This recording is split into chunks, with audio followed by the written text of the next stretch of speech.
conférence. Durant 4 à 3 heures d'affilée, on va parler de ça. On dit 6 heures. On va parler de ça et on va essayer de toucher vraiment les projets de tout un chacun, voir comment vraiment l'implémenter sur les réseaux sociaux. Pour les participants, donc, comme il vient de le dire, il va vous présenter certaines activités qui vous attendent par rapport à cette formation.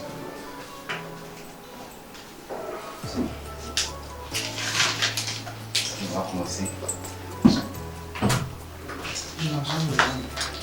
Non, tu te lèves. Tu te sens pas? Non, ça va. Bonjour. Moi, je suis Salvador. Je m'appelle Timothée. Déjà, les artistes là, comme sous le nom de Salvador et Archina. Moi, mes attentes, c'est, comme je dis, de pouvoir quand même comprendre un peu cette affaire du digital. C'est ça mon rêve. D'accord. Comprendre Et cette affaire du digital. ouais. Oui, suivante. Je me trouve au nom de Yalva Minata. Je suis étudiante au motif de l'impact de son capillaire et je vends également des articles de femmes. Les résultats, c'est quoi? Mais c'est quoi l'activité? Je pas du tout capillaire là, mais j'ai pas entendu. De produits. Une gamme de produits capillaires. Oui. Ça, c'est quoi en français? Moi, j'ai C'est une gamme de produits pour les soins de cheveux. Capillaire, ça, c'est au sujet de coiffure. La capillaire. C'est arrivé à avoir plus de couleurs. Ça, c'est créatif. Rien de l'argent.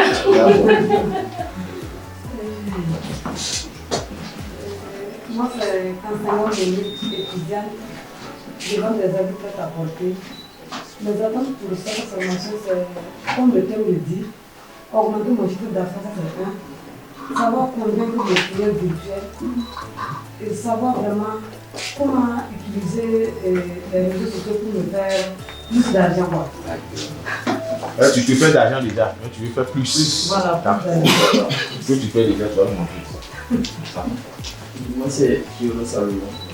Je suis infographe et élève en télécommunication. Donc, déjà, ici, c'est comprendre le digital pour pouvoir pour plus de visibilité de nos produits.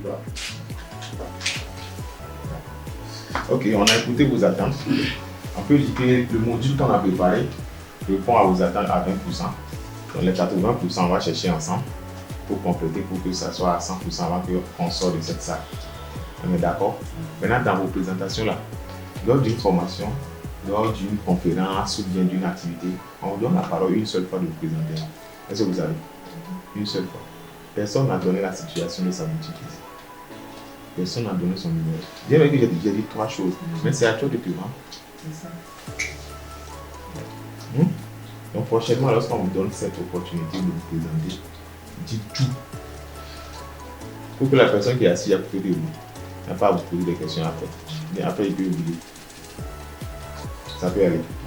D'accord, mais on ne va pas revenir sur ça. Après, à la pause, vous allez prendre vos cadrages et puis essayer de tisser les relations. Okay. Donc, je laisse la place au premier formateur. Donc, bonne session à vous. Et il y a des outils qui étaient prévus lors de la formation. Donc, déjà, si vous avez le produit qui se vend, On ne prend pas encore. on va lancer le téléchargement des applications là, c'est arrivé là-bas. Ça va aller vite. C'est sur business pour ceux qui ont un numéro déjà cherché. Il faut noter les applications.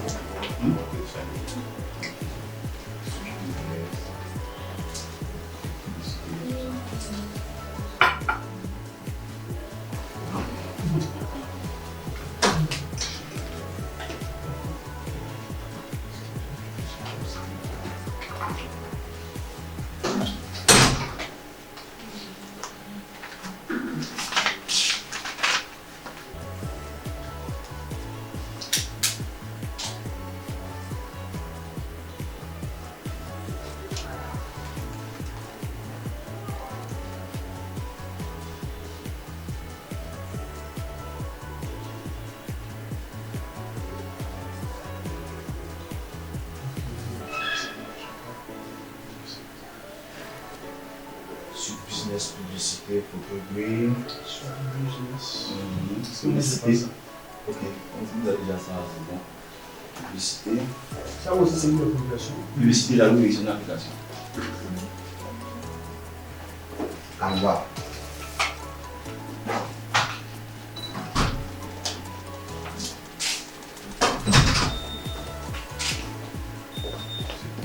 Publicité Facebook. Oui, publicité Facebook.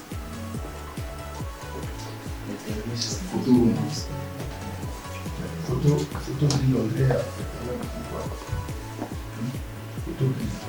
Plutôt que la première le plus volumineux là.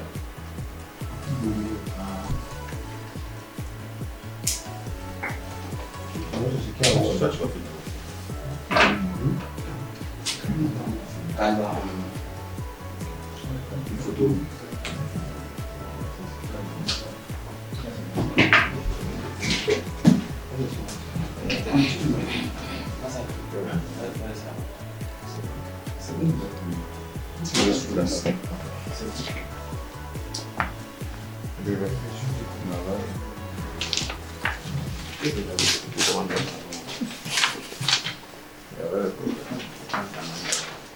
J'aurai la parole. Ok, c'est bon. C'est pas bon. Oui, tu lances là, arriver là-bas.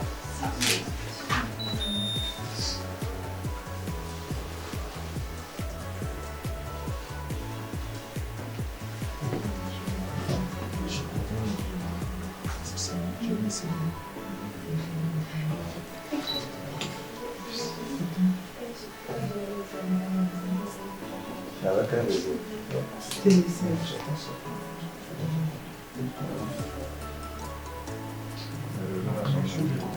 D'accord, on va vérifier, puis. D'accord, donc on va. Synapsis, c'est bon, tu nous reviens. Ok, on commence. Ok, donc c'est bon.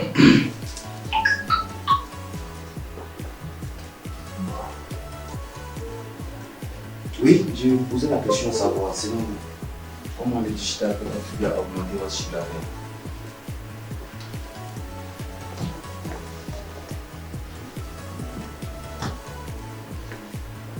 Oui. Bon.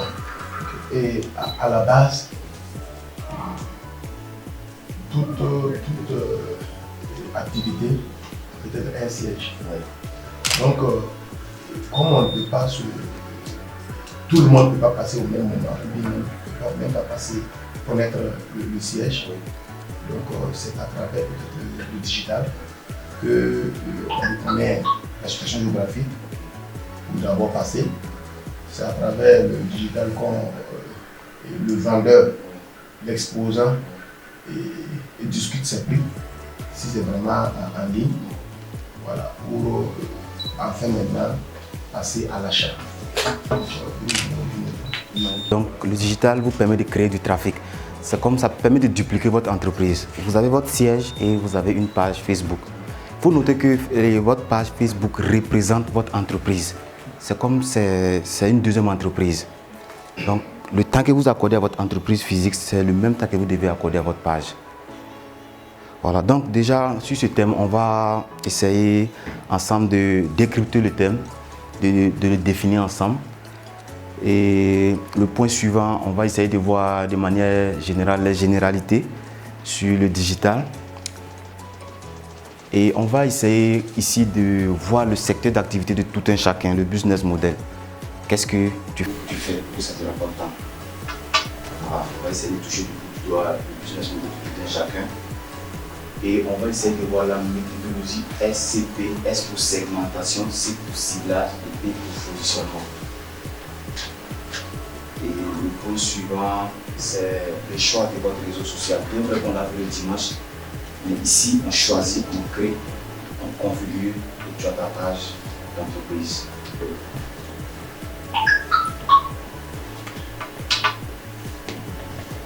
Le sommet, c'est en deux parties.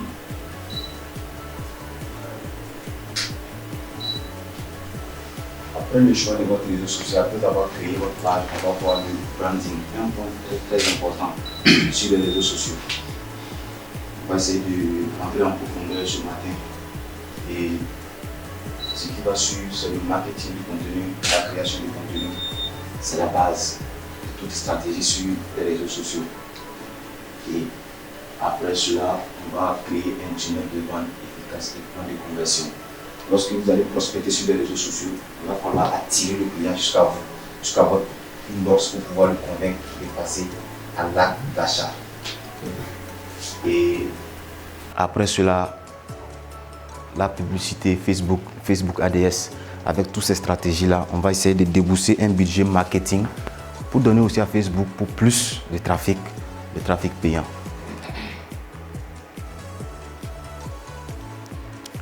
Donc si c'est bon, on va passer rapidement au décryptage du thème.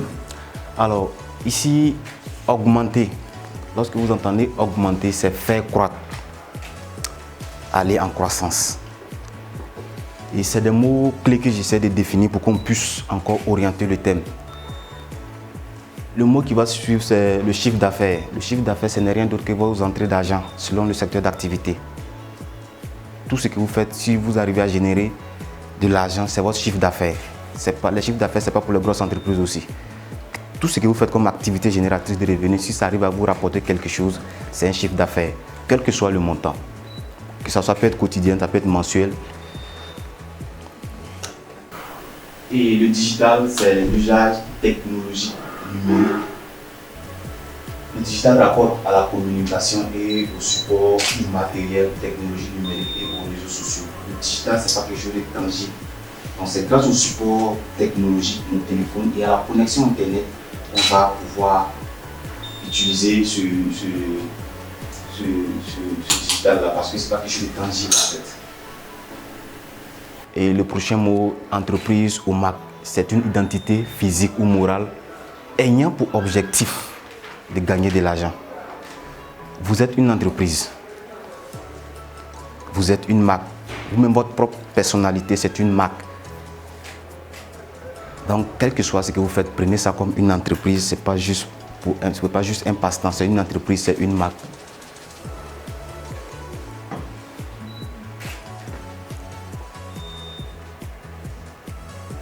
Donc, quelques généralités, on va essayer de voir l'historique d'Internet, de Google et de Facebook.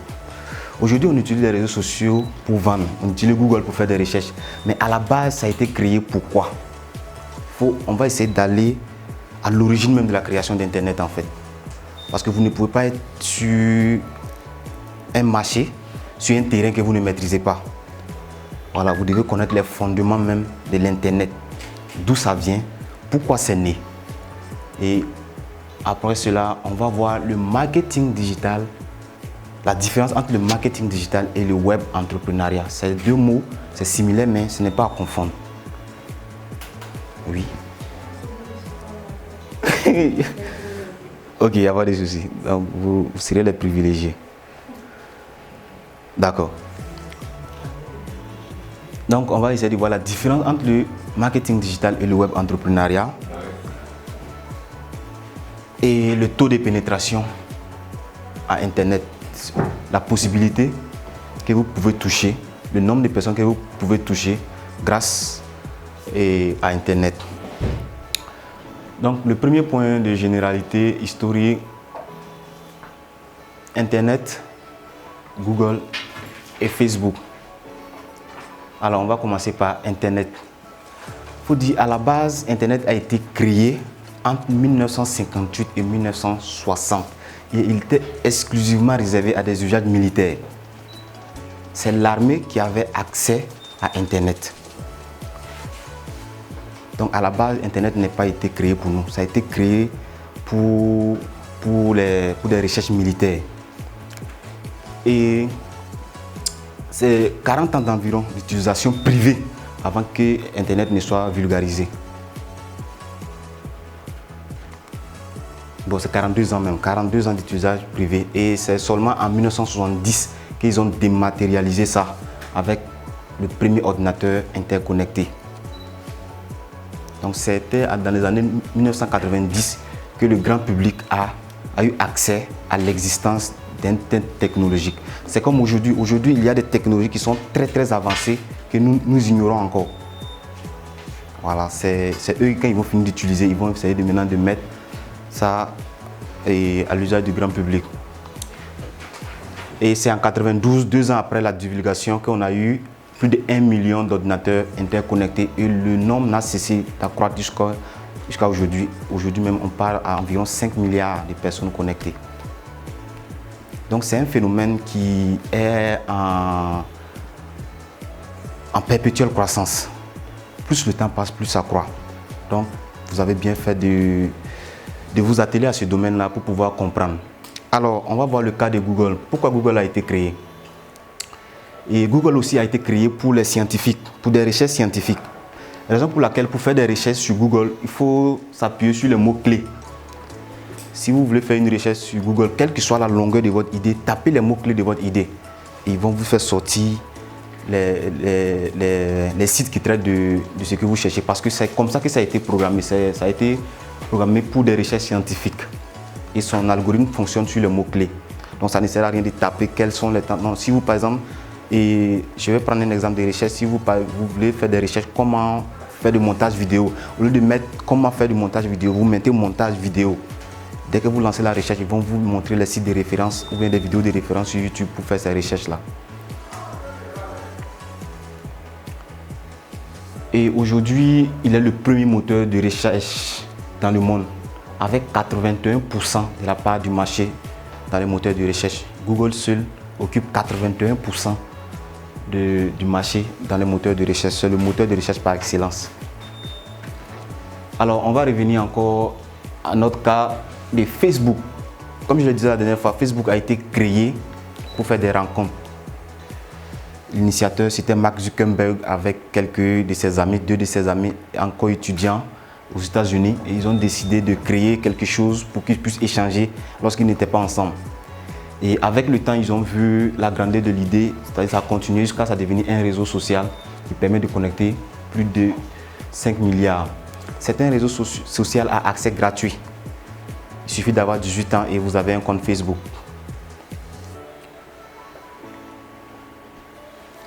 Le point suivant, c'est qu'il est le réseau social le plus utilisé à l'échelle mondiale. Et il est le 3e site le plus visité. Vous voyez d'un réseau social, ça devient un site parce qu'il y a beaucoup de gens dessus, il y a beaucoup de choses dessus. Vous pouvez trouver des choses extraordinaires sur Facebook, sans même aller sur Google ou bien sur YouTube. Et le dernier point, il demeure un vaste marché pour des vendeurs de produits, des prestataires de services, des entreprises ou des marques. Alors, ici, on va essayer de spécifier marketing digital et web entrepreneuriat. Alors, selon vous, qu'est-ce que le marketing digital? Bon, ou bien, du moins, la différence entre le marketing digital et le web entrepreneuriat.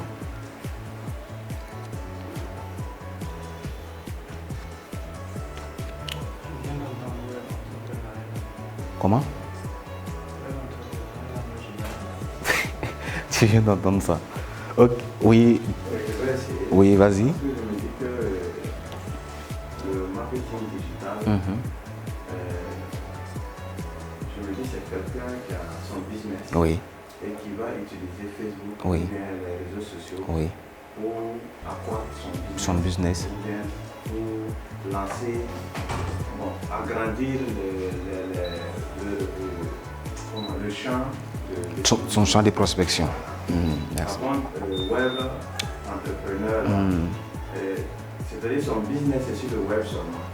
Merci. Bon, pour moi, oui, c'est bien ça. La différence, le marketing digital et le web entrepreneuriat, c'est ça. Vous avez une activité déjà implémentée physiquement et vous utilisez les réseaux sociaux pour vendre plus, vous faites du marketing digital. Or, pourtant, le web entrepreneuriat, lui, n'a pas de boutique physique. Lui, c'est uniquement le numérique. Si on coupe le numérique, il ne vit plus. Le cas le plus parlant, on peut prendre le cas des traders, par exemple. C'est uniquement sur le digital qu'ils travaillent. Sans Internet, il n'existe pas.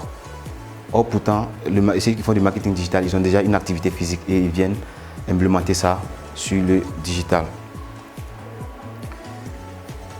Donc, c'est très bien sa définition. Donc, le marketing digital ou le marketing numérique correspond à l'ensemble des méthodes et pratiques marketing c'est un mot très important. Lorsqu'on dit marketing digital, c'est votre stratégie marketing physique là, que vous envoyez sur les réseaux sociaux. Ce n'est pas différent, mais seulement que vous faites ça sur notre support. Donc les stratégies marketing que vous utilisez physiquement là, c'est la même stratégie que vous envoyez, mais sur des supports numériques. Donc c'est des stratégies et méthodes pratiques marketing utilisées sur Internet. Communication en ligne, influence et réseaux sociaux, optimisation de commerce électronique, création de trafic autour de nos produits comme il le disait. Et aussi on a sur le support numérique avec 3 milliards de recherches sur Google le 27 janvier 2021. Le 27 janvier 2021, il y avait 3 milliards de recherches sur... C'est-à-dire le mot marketing digital a été tapé 3 milliards de fois sur Google le 27 janvier 2021. Vous voyez à quel point les gens s'intéressent au domaine du marketing digital. En fait, ça sera la télévision de demain.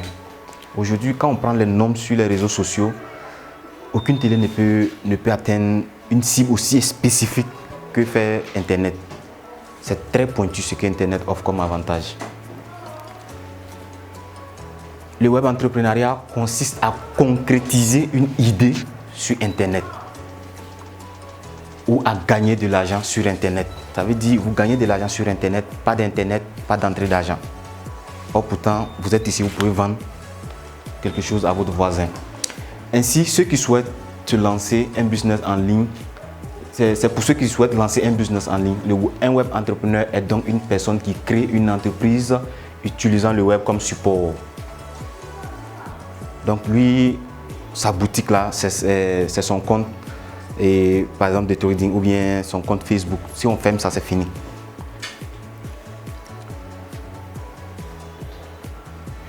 Donc le point qui va suivre, on va voir le taux de pénétration, les chiffres.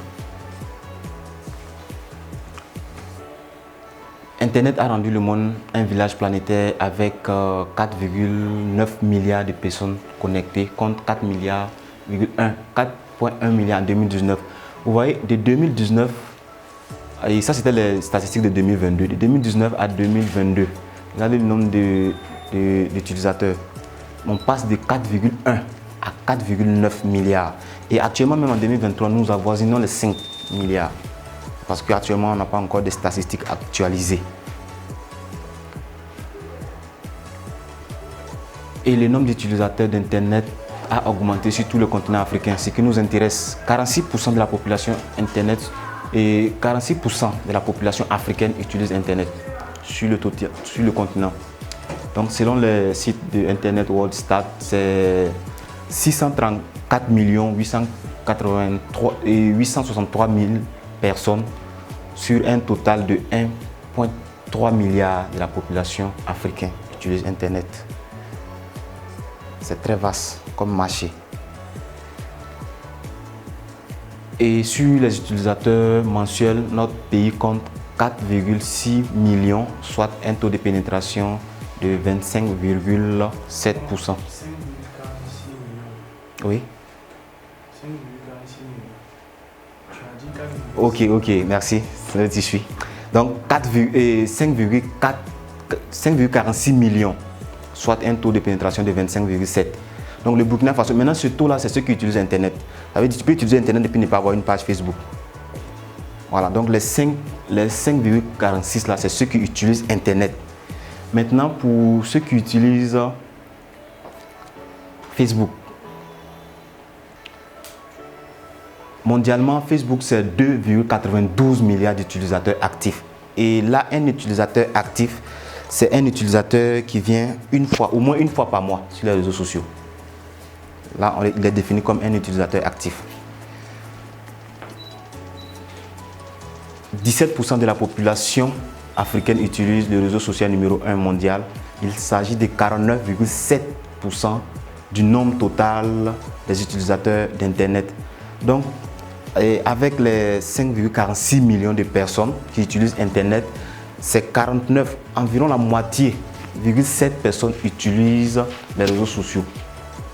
Donc ainsi les nombres c'est 453 328 538 personnes connectées et 206 161 000 le sont sur Facebook.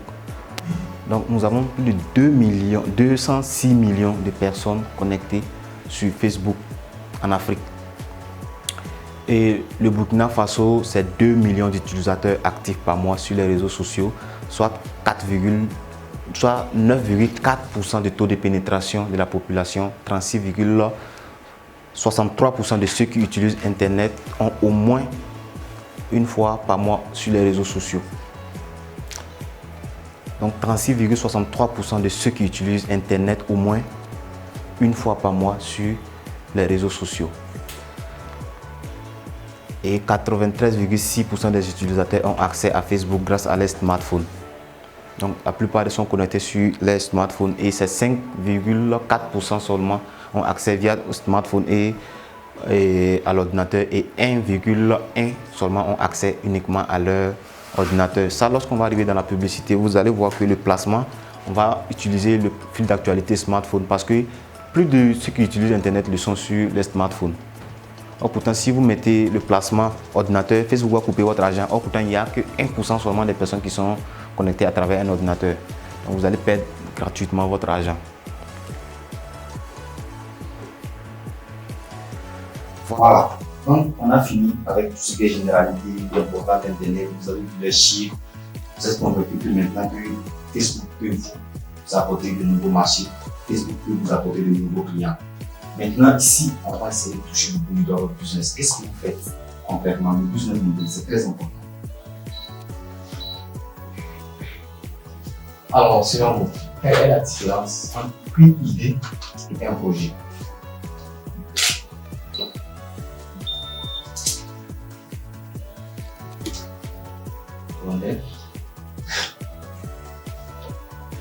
Oui. Pour moi, Oui. l'un est inclus dans l'autre. Qui est inclus dans Alors, une idée est inclue dans un projet. Le projet, je vais dire, le projet c'est un ensemble d'idées. Ouais. Voilà. Alors que l'idée, bon, c'est la même chose. Ça reste l'idée. Voilà. Oui. Oui, c'est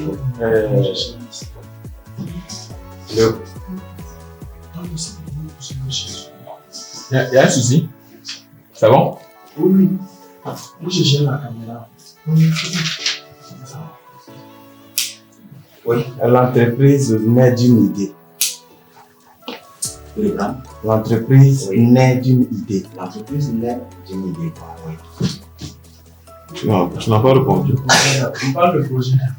J'ai demandé à savoir la différence entre une idée et un projet. Une idée et un projet. Je peux maintenir ma question. Oui. Le projet naît de l'idée. Ta réponse est d'accord. Et ma réponse plutôt. Mais c'est quoi la différence? De manière palpable. Bon, de manière palpable, c'est-à-dire le projet, c'est un ensemble d'idées organisées pour atteindre un but bien précis. Une idée, on a plusieurs idées par jour qui viennent en tête et quand on refoule. Voilà. Maintenant, quand on fait appel à des idées de façon réfléchie et coordonnée pour atteindre un but donné, bon, on peut passer par le projet pour atteindre l'entreprise. Le PC. C'est bon? D'accord. Donc, ce qui je voulais vous faire savoir ici, une idée, ça reste une idée. Nous tous, on a des idées. Et un projet, c'est une idée concrétisée. Donc, si vous êtes ici, vous êtes passé de l'étape de l'idée au projet, au business, à l'activité qui rapporte quelque chose. Comme je le disais tantôt, tout ce que vous faites qui vous rapporte, même quel que soit le montant, c'est une idée. Il suffit de mettre de l'intensité pour voir cela croître. Et une entreprise et start-up. Encore une question. Oui, la différence entre une entreprise et une start-up.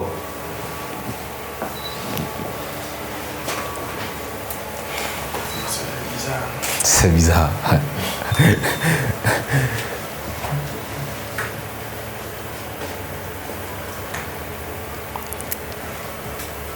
Lorsqu'on parle d'entreprise et de start-up, une entreprise, c'est une entité. On a vu la définition antérieurement, que vous n'avez pas fait attention, physique ou morale, ayant pour objectif de gagner de l'argent. Et là, le business model est déjà connu. Là, c'est une entreprise. Or, pourtant, une start-up, c'est quelqu'un ou une entité morale qui cherche d'abord un business model concret. Ça veut dire qu'il est à la phase d'implémentation de son idée. Là, on parle de start-up avant d'arriver à l'étape d'entreprise. Et j'ai fait toutes ces définitions-là pour que vous puissiez savoir à quel niveau vous vous situez dans votre projet. C'est très important. Bien vrai qu'on a venu augmenter son chiffre, mais il y a certains fondamentaux qu'il faut comprendre dans votre stratégie. Là, en fonction de cela, vous sachez où vous allez. Vous êtes à quel niveau? Idée ou projet? Si c'est déjà concret, vous êtes au niveau de projet. Entreprise ou start-up. Si vous n'avez pas encore arrivé à un certain niveau où votre idée, ça veut dire être déjà dans un schéma où même à votre absence, cela peut vous rapporter de l'argent, vous êtes encore au niveau de start-up. Et là, vous devez travailler, arriver au niveau de l'entreprise. Alors, il y a une équation ici qu'on va essayer de résoudre ensemble. C'est pour ceux qui n'aiment pas le mathématiques. C'est comme la fois dernière, il y a beaucoup qui m'ont appelé. En fait, la réduction c'était combien? C'était 25%. Maintenant, il y en a qui m'ont appelé, il y a la réduction de 25%, j'ai dit oui. Et dit donc ils vont suivre. Et donc il n'y a pas de souci. Donc ça fait que vous allez payer 11 000 dans ce cas-là. La réduction est de 25%, là, ils vont payer 3 600. Ça veut dire que eux, c'est la réduction qu'ils payent. Ah, et ils payent la réduction. Ils ont payé les 25%, ça fait 3 750. Donc ils pensaient que ça, ils allaient payer. Ok, non, n'ayez pas peur c'est des trucs, voilà, chacun va comprendre. Ok, donc, c'est lent.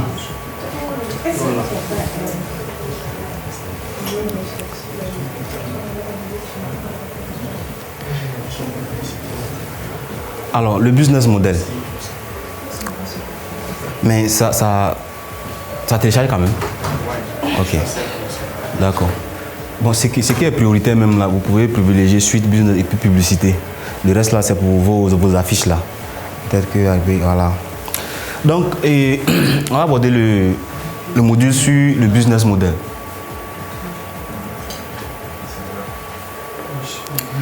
Le business model. C'est bon? Ok, une petite question. 1 plus 1 égale à combien? 1 plus 1. 2, ok. Vous, c'est 2. D'accord. Ça peut donner 1. 1 plus 1. 1 plus 1. 1 plus 1. Bon, ça dépend. Ça dépend. Ça dépend et ça pend. 1 plus 1. Qui sont ceux qui disent 2? Ok, il y a celle-là. Ceux qui disent 2.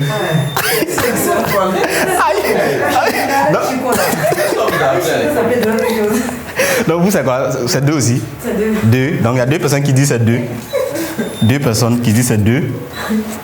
Oui? Ah, yeah. On peut trouver quelque chose. Moi, je trouve que ça dépend. Ça peut être 1 aussi.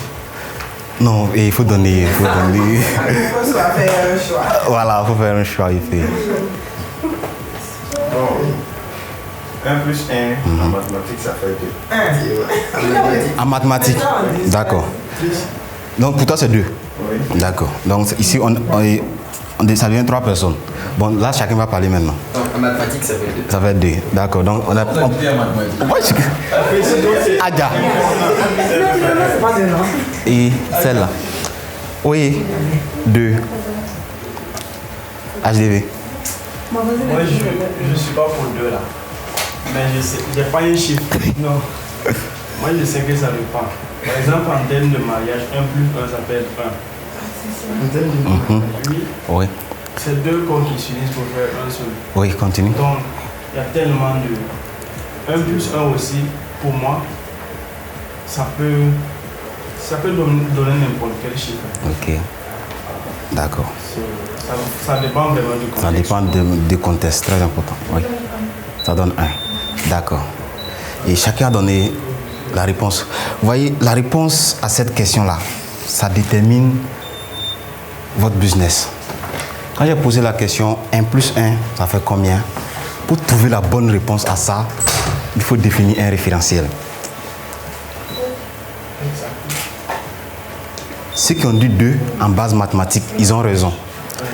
Lui, il a pris son référentiel de couple, où 1 plus 1 égale à 1.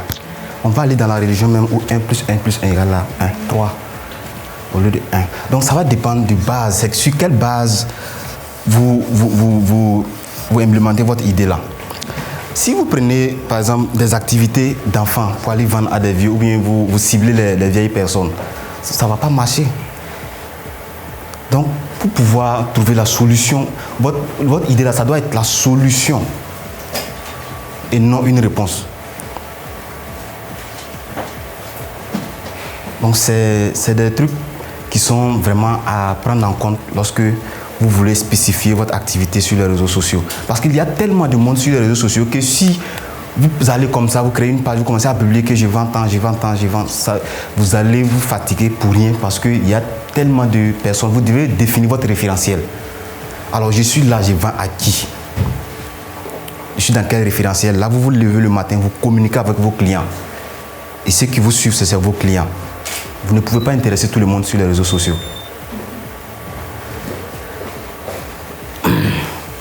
Donc, votre idée doit être une solution et non une réponse au problème. Donc, X, c'est le problème que vous tentez de résoudre grâce à votre activité. Donc, c'est l'exemple que j'avais donné tantôt. 1 plus 1, ce n'est pas toujours égal à 2. Définissez toujours un référentiel. C'est très important. Alors, un cas ici, par exemple, pour ceux qui ont des bébés là, par exemple, les couches des bébés là, qui est l'acheteur et qui est le consommateur? L'acheteur peut être l'un des parents. Oui. Et le consommateur, c'est le bébé. Voilà. Donc, vous voyez ici, les couches des bébés, c'est destiné à qui? Au bébé. Mais vous devez vous adresser à qui? Aux parents. Tu lui donnerais son bébé, tu es mort.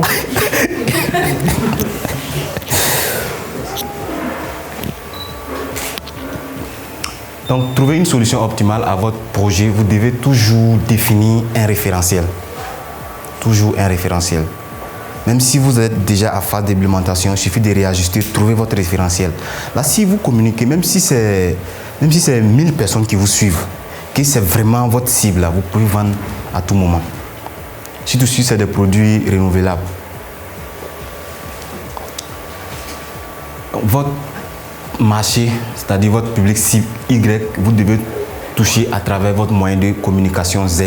Pour vendre les couches de bébé, vous devez toucher les parents, qui est la cible Y, et par votre moyen de communication, qui sera principalement ici les réseaux sociaux ce matin Z. Donc pour un cas plus parlant, il y a plusieurs réseaux sociaux qui ont existé avant Facebook, mais ils ont disparu. Et si Facebook est là jusqu'à aujourd'hui, Facebook est la solution à notre problème. C'est la raison pour laquelle ils sont encore là. Sinon, il y a des réseaux sociaux qui naissent, mais ça ne fait pas long feu.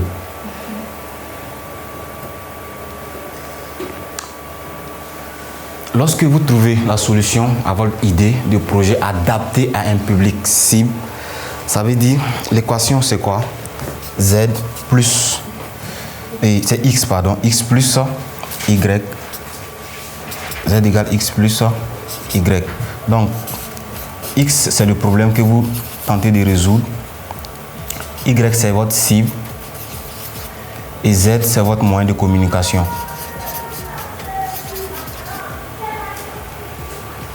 Donc c'est très important. On va prendre un exemple. Votre projet c'est quoi? Prêt à porter et accessoires. Donc, c'est quel problème vous essayez de résoudre en vendant ces produits-là? C'est pour femmes, garçons, jeunes, vieux? Femmes uniquement. Donc, le problème que vous essayez de résoudre, c'est d'habiller les femmes. Et votre cible, c'est qui? Les femmes, comme on a dit. Mais dans les femmes aussi, il y a encore des spécifications à faire, des ciblages plus avancés à faire. Et le moyen de communication, vous avez déjà un emplacement? Non. Ok, mais vous vendez comment d'habitude? Sur WhatsApp, Ok. Et de façon ambulante. Ok, de façon ambulante et sur WhatsApp. Donc vous avez déjà 2 moyens de communication, et la prospection terrain et la vente sur WhatsApp.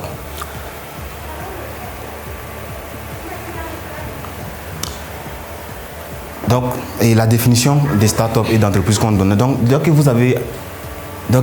vous trouvez la solution à votre idée de projet adaptée à un public cible tout en gagnant de l'argent, vous obtenez votre business model. Alors vous devenez une start-up. Donc chacun de vous ici présent est déjà une start-up. Il suffit maintenant de travailler à passer à l'étape de l'entreprise où vous avez un système qui fonctionne sans votre présence nécessairement.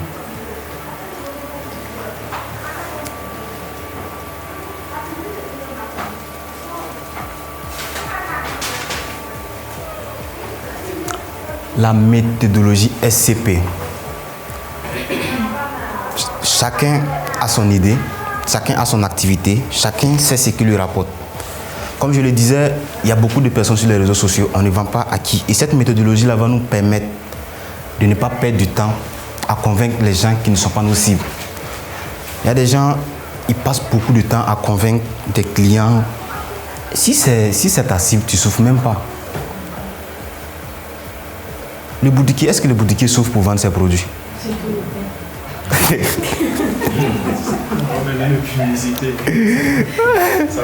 Ça sort. Pourquoi? Parce que il a un produit et son public est là. Donc vous ne pouvez pas aller perdre votre temps à vendre vos produits là à des personnes qui ne sont pas intéressées. Vous allez perdre votre temps.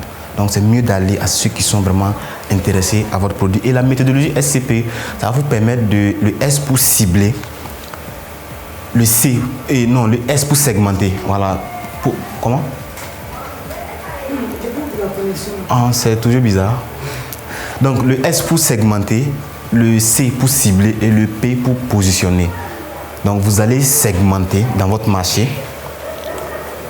qui toucher et cibler les personnes et vous positionner. Dans le positionnement, on va arriver dessus. Vous allez voir, vous allez vous positionner sur haut de gamme, moyen, bas de gamme, tout ça, c'est ça le positionnement. Donc c'est un peu ça. Donc la méthodologie SCP a pour objectif de vous rendre spécifique sur le marché dans votre secteur d'activité. Ça veut dire, lorsque j'ai besoin d'habits pour femmes, je pense à... Le nom c'est, s'il vous plaît, votre nom? Monique. Ok, je pense directement à Monique. En fait, elle devient spécifique dans ce domaine-là. Bon, je ne sais pas c'est quel modèle d'habits, mais on va arriver là encore. Ça peut être des robes, ça peut être des pantalons, ça peut être des jupes, ça peut être des hauts. Ça la rend spécifique dans son domaine.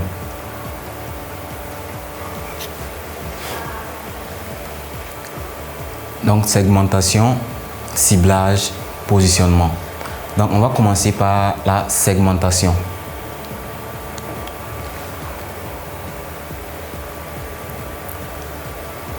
La segmentation est indispensable à l'élaboration d'une stratégie marketing efficace. Si on fait tout ça, c'est pour que lorsque vous allez finir, lorsque vous allez arriver à la phase de création de votre contenu, ça veut dire vous rédigez votre contenu là à travers votre segment de marché. Il y a des gens qui accusent des gens et que non, ils écrivent beaucoup sur les réseaux sociaux. Vous n'êtes pas les segments. Sinon, c'est que le sujet intéresse là. Même si c'est 2 minutes de lecture, ils vont lire. C'est ça. Même dans le cas des vidéos aussi, c'est ça. D'autres peuvent prendre 2 heures de temps pour regarder une vidéo. D'autres vont dire que non, c'est long. Tout simplement parce que tu n'es pas son segment de marché. Donc c'est très important dans l'élaboration d'une stratégie efficace. Donc la segmentation consiste à la division du marché en petits segments. Chaque segment étant homogène correspond à une catégorie de temps donnée.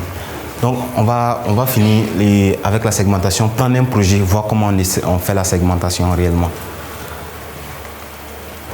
Donc les différentes catégories qui existent sont distinguées par des catégories dites critères de segmentation.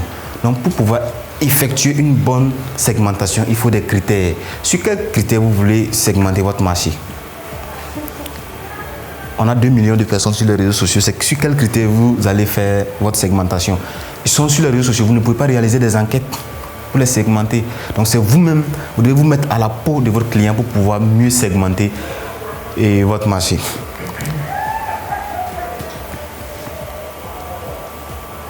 Donc, les critères de segmentation. Ça, c'est le tableau sur les critères de segmentation. Très, très, très important. Ici, on a les critères physiologiques, comportemental, géographique, démographique.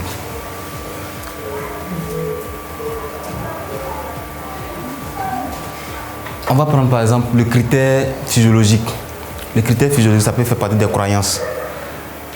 Il y a des produits, ça intéresse un certain type de croyance. Ce n'est pas pour tout le monde.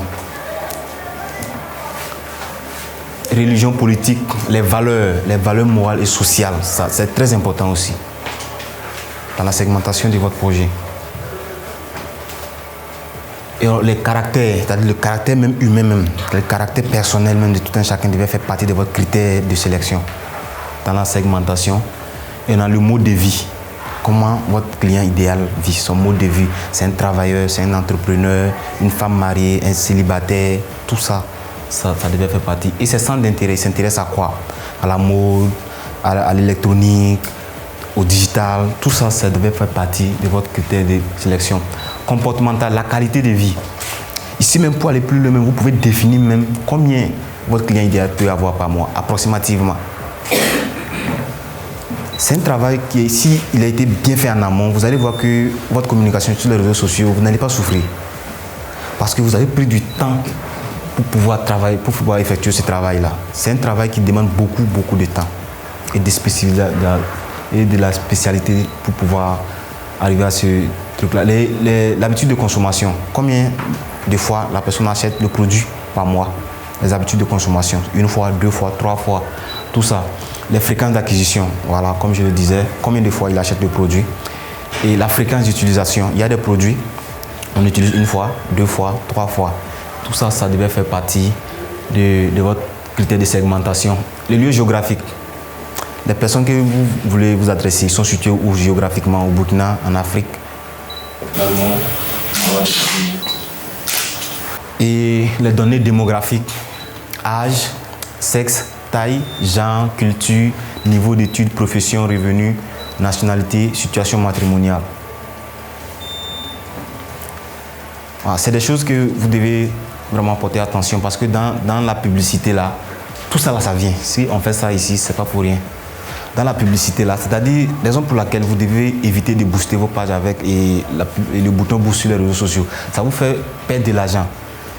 On va arriver dessus, vous allez voir quel logiciel il faut utiliser, quel compte il faut utiliser parce que vous aurez l'opportunité là-bas de choisir qui vous voulez cibler à travers votre critère de segmentation. Vous pouvez décider de cibler les jeunes de 18 à 24 ans uniquement.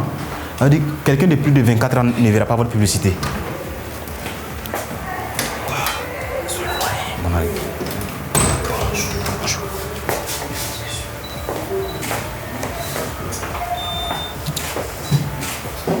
Vous pouvez décider de cibler les vieux, 65 ans et plus. Tous les moins jeunes là, ils n'auront pas votre publicité, ils ne verront pas votre publicité. C'est très très important. Et une fois qu'on a fini avec les critères de segmentation, on va passer au ciblage.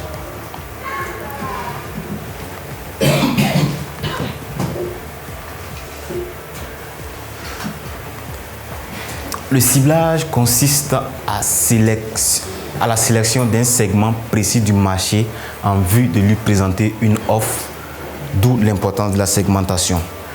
Vous avez défini votre projet, votre idée, le produit que vous voulez vendre. Avec les critères de segmentation qu'on vient de voir, vous avez défini, je veux que c'est des jeunes de 24 à 34 ans qui voient mon produit, ils vivent à Koudougou, c'est-à-dire et on peut aller définir les niveaux d'études. Par exemple, ceux qui sont à l'université. Et maintenant, vous allez maintenant sélectionner ce segment-là. Une fois que vous sélectionnez ce segment, c'est là que vous avez choisi votre cible. Et c'est à cette cible-là que vous devez vous adresser maintenant, en écrivant vos tests, en produisant vos images et encore devant dans la publicité. Donc le ciblage permet d'établir une stratégie commerciale efficace en se basant sur les clients potentiels. Donc vous avez votre produit, vous savez qui s'intéresse à votre produit naturellement. Donc avec tout ce travail derrière. Donc, une fois que vous avez le segment, le ciblage vous permet d'établir une stratégie de marketing très efficace pour pouvoir toucher ce segment-là, leurs besoins et leurs ressources proportionnellement. Ok. Donc, on va continuer. Donc, en gros, le ciblage permet d'accroître l'efficacité de votre entreprise et à produire des produits et services de qualité. Même pour ceux qui, bien vrai qu'ici vous n'êtes pas dans la production. Donc ça va vous permettre, par exemple, pour ceux qui font des commandes en gros, si vous n'avez pas segmenté votre marché, vous allez passer des commandes qui vont durer dans votre boutique pour rien. Ou si vous êtes dans la production, vous allez vous avez fait une production qui ne va pas sortir. Or pourtant, si vous avez bien établi le segment, bien ciblé, vous pouvez produire ou bien commander les produits là selon le segment des marchés. Là, vous n'avez pas à dépenser pour commander des produits qui vont venir traîner dans votre boutique. C'est très important. Elle vous permet d'établir une stratégie de communication adaptée à votre clientèle. Comme je le disais, c'est-à-dire vous vous adressez aux personnes qui sont susceptibles de s'intéresser à vos produits. Vous ne vendez pas à tout le monde. Ça vous fait gagner en temps, en énergie et en ressources. Une fois qu'il s'est ciblé, on va essayer... Bon, on va voir encore comment cibler réellement. Alors, le ciblage se déroule en 2 étapes. La première étape, c'est l'analyse de tous les segments. Ça veut dire, avec les critères, peut-être vous pouvez essayer de cibler, de segmenter un ensemble de marchés. Et maintenant, dans le ciblage, une fois que vous avez votre critère de ciblage, vous allez analyser d'abord. Vous allez analyser tous les segments du marché que vous avez ciblé. Tous les segments, vous allez analyser de 18 à 24 ans. Ceux qui sont à Koudou, à habitant au Burkina Faso, ceux qui ont fait des études de 24 à 34 ans, de 34 à 44 ans, de 44 à 54 ans et 54 à 64 ans. Une fois que vous avez fini ça, vous allez définir les modes de vie, définir la ville géographique. Et maintenant, vous allez analyser pour voir quel segment correspond à votre produit ou à votre marché. Et une fois l'analyse faite, la deuxième étape, c'est la sélection des clients potentiels.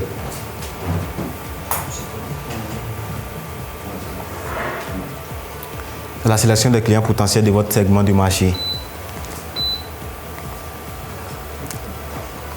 Et l'analyse des segments. Donc, tous les segments présentent une demande donnée.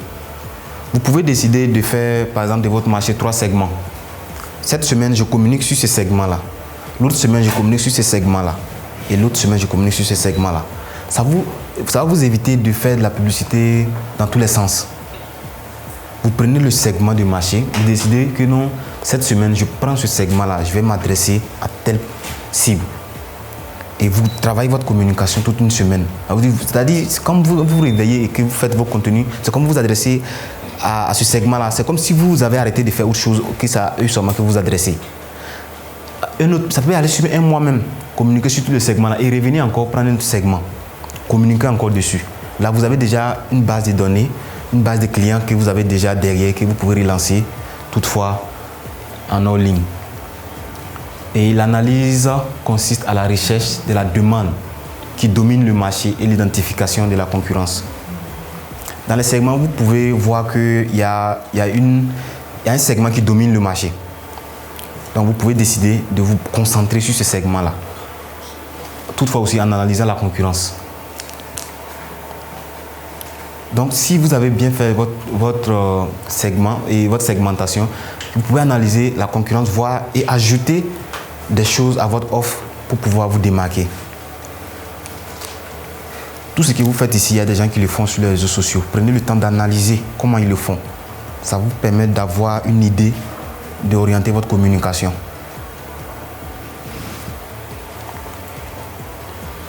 Donc, la sélection d'une cible.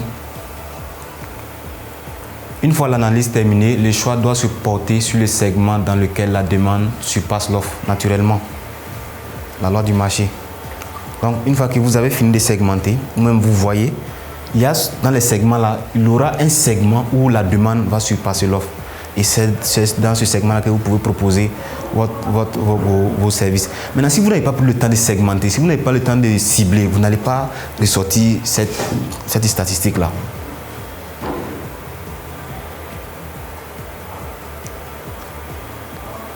C'est très très important. Donc, ne vous investissez pas dans un secteur où l'offre n'est pas supérieure ou égale à la demande. Si vous, bon, quand je parle d'investir ici, c'est la publicité payante. Vous allez élaborer une stratégie où vous allez arriver dans la publicité, vous allez mettre de l'argent et les gens ne vont pas vous écrire, vous allez vous plaindre. Or pourtant, vous n'avez pas pris le soin de faire un travail derrière. Peut-être que tout ce que vous essayez vous avez ciblé, ils ont déjà le produit là, ou bien ils n'ont pas besoin. Si c'est des produits de consommation, peut-être au début du mois, ils ont déjà acheté. Et c'est au début du mois, vous faites la sponsorisation. Ça ne va pas servir. Donc c'est un travail qui est très nécessaire dans l'élaboration de votre stratégie. Non seulement la concurrence est rude et il faut beaucoup d'efforts pour réussir à s'imposer. Voilà, si on pouvait venir vous montrer comment faire la publicité et puis partir, mais si on n'a plus le temps de construire tout ça, c'est pour que vous-même vous revoyez même dans votre idée là, dans votre activité là, qu'est-ce que vous devez améliorer. C'est très très important. Donc une fois qu'on a segmenté, on a ciblé, on va se positionner. Le positionnement aussi c'est très très important. Ça veut dire je serai tout marché, bon marché. Ça veut dire je serai moins ou bien haut de gamme. Ça c'est le positionnement. Donc le positionnement de votre entreprise définit la considération que lui apportent les clients dans le cœur. Vous vous positionnez dans le cœur des clients comment? Donc si on vient chez vous, on doit apprêter beaucoup d'argent, ou bien si c'est pour tout le monde, ou bien vous vous adressez aux plus démunis. C'est très important. Là, ça vous permet de vraiment atteindre la cible dans votre stratégie de communication.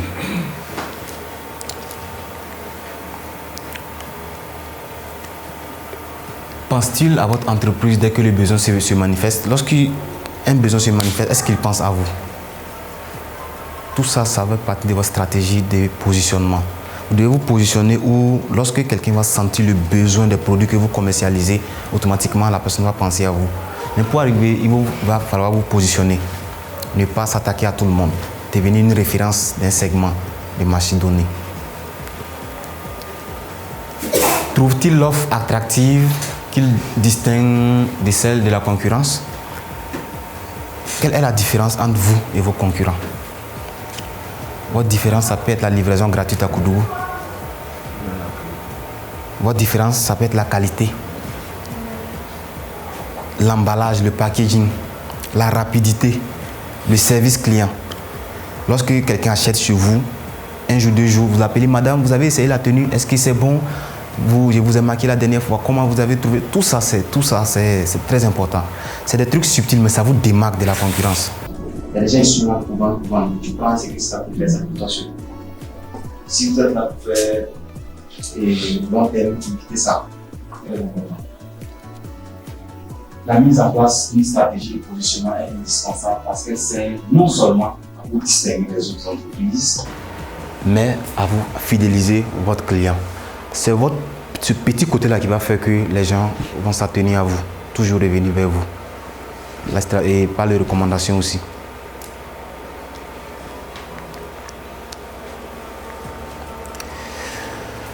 Donc pour mettre en place une stratégie d'entreprise efficace, il va falloir impérativement passer par 3 étapes. Donc pour pouvoir mettre en place la stratégie adéquate, on va passer par 3 étapes qui sont nécessaires. Donc le premier c'est la segmentation du marché. Le deuxième c'est la sélection du cible donné, c'est-à-dire par le ciblage et le positionnement de l'entreprise dans le cœur de vos clients.